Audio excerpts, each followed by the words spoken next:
بسم الله الرحمن الرحيم يسبح لله ما في السماوات وما في الأرض له الملك وله الحمد وهو على كل شيء قدير هو الذي خلقكم فمنكم كافر ومنكم مؤمن والله بما تعملون بصير বিসমিল্লাহির রহমানির রহিম। পরম করুণাময় মহান দয়ালু আল্লাহর নামে শুরু করছি। আসমান ও জমিনে যা কিছু আছে সবই আল্লাহর পবিত্রতা ঘোষণা করে। তিনি সার্বভৌম ক্ষমতার অধিকারী এবং সমস্ত প্রশংসা তারই। তিনিই সব বিষয়ে সর্বশক্তিমান। তিনিই সেই মহান সত্তা যিনি তোমাদেরকে সৃষ্টি করেছে। অতঃপর তোমাদের মধ্যে কেউ অবিশ্বাসী এবং কেউ বিশ্বাসী। তোমরা যা করছো আল্লাহ তা দেখছেন। خلق السماوات والأرض بالحق وصوركم فأحسن صوركم وإليه المصير يعلم ما في السماوات والأرض ويعلم ما تسرون وما تعلنون والله عليم بذات الصدور তিনি আসমান ও জমিনকে পরিপূর্ণভাবে সৃষ্টি করেছেন এবং তোমাদেরকে আকার আকৃতি দান করেছেন। অতঃপর সুন্দর করেছেন তোমাদের আকৃতি। অবশেষে তারই কাছে ফিরে যেতে হবে তোমাদের। আসমান ও জমিনে যা কিছু আছে তিনি তা জানেন। তিনি আরো জানেন তোমরা যা গোপনে করো এবং যা প্রকাশ্যে করো। আর আল্লাহ মানুষের অন্তরের খবরও খুব ভালো করেই জানেন। ألم يأتكم نبأ الذين كفروا من قبل فذاقوا وبال أمرهم ولهم عذاب أليم ذلك بأنه كانت تأتيهم رسلهم بالبينات فقالوا أبشر يهدوننا فكفروا وتولوا واستغنى الله والله غني حميد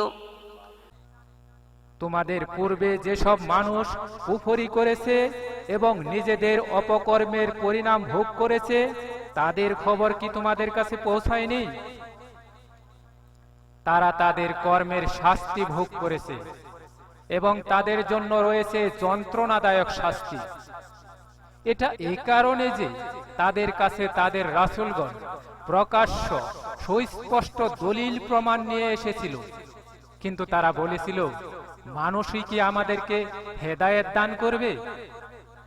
অতঃপর তারা অবিশ্বাসী কাফের হয়ে গেল এবং মুখ ফিরিয়ে নিল।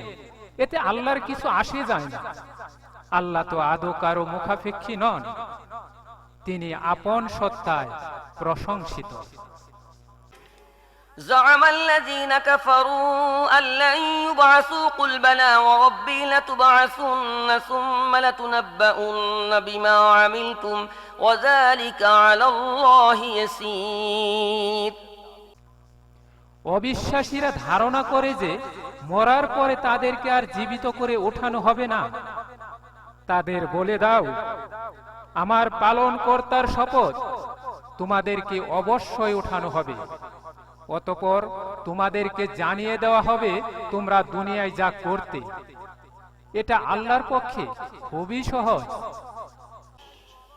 فآمنوا بالله ورسوله والنور الذي أنزلنا والله بما تعملون خبير يوم يجمعكم ليوم الجمع ذلك يوم التغابن ومن يؤمن بالله ويعمل صالحا يكفر عنه سيئاته ويدخله جنات تجري من تحتها الأنهار خالدين فيها أبدا ذلك الفوز العظيم والذين كفروا وكذبوا بآياتنا أولئك أصحاب النار خالدين فيها وبئس المصير অতএব তোমরা বিশ্বাস স্থাপন করো, ঈমান আনো আল্লাহ ও তার রাসূল এবং অবতীর্ণ নূর বা আলোর প্রতি, যা আমি নাজিল করেছি। আর তোমরা যা করো সে বিষয়ে আল্লাহ সব জানেন। পরকালে সেদিন অর্থাৎ সমাবেশের দিন আল্লাহ তোমাদেরকে একত্রিত করবে। সেদিন হবে লাভ লোকসান নির্ধারণের দিন। যে ব্যক্তি আল্লাহর প্রতি বিশ্বাস স্থাপন করে এবং সৎকর্ম সম্পাদন করে, আল্লাহ তাআলা তার পাপ সমূহ মোচন করবেন এবং তাকে এমন জান্নাতে প্রবেশ করাবেন যার পাদদেশ দিয়ে ঝর্ণা বইতে থাকবে। তারা সেখানে চিরকাল বসবাস করবে, আর এটাই মহা সাফল্য। আর যারা কাফের, অবিশ্বাসী, কুফরি করেছে আর আমার আয়াত সমূহকে মিথ্যা বলেছে, তারাই জাহান্নামের অধিবাসী হবে। তারা সেখানে অনন্তকাল থাকবে। তা কতই না মন্দ সেই স্থান।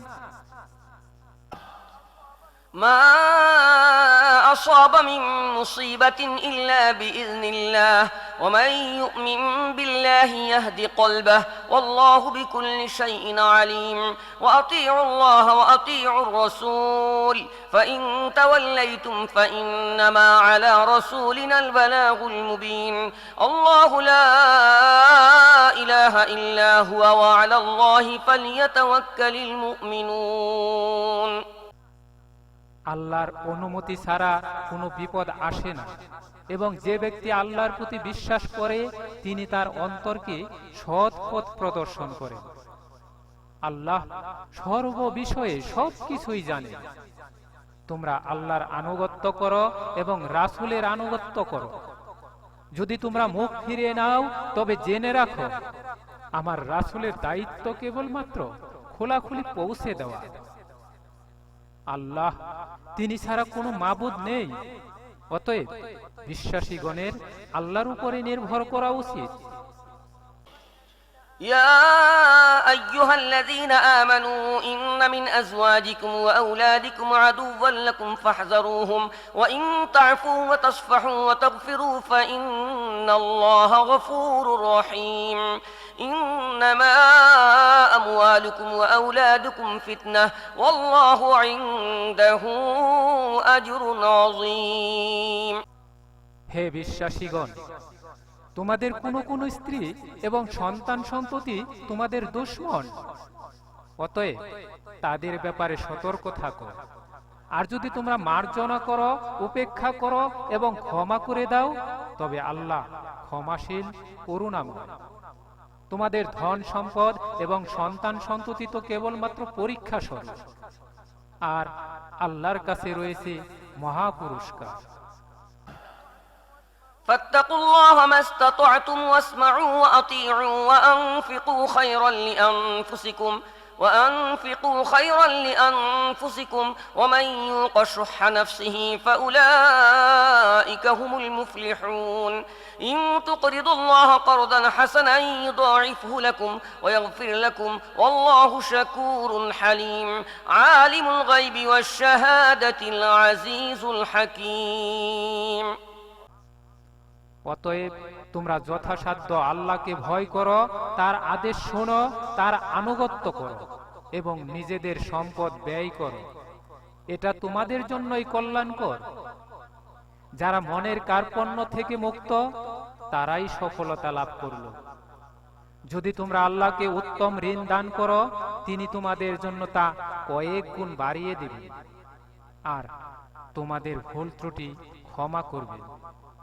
আল্লাহ সঠিক মূল্যায়নকারী, অতিশয় গুণগ্রাহী, সহনশীল। সামনে উপস্থিত ও অনুপস্থিত সবকিছুই তিনি জানেন। তিনি মহাপরাক্রমশালী ও মহাজ্ঞানী।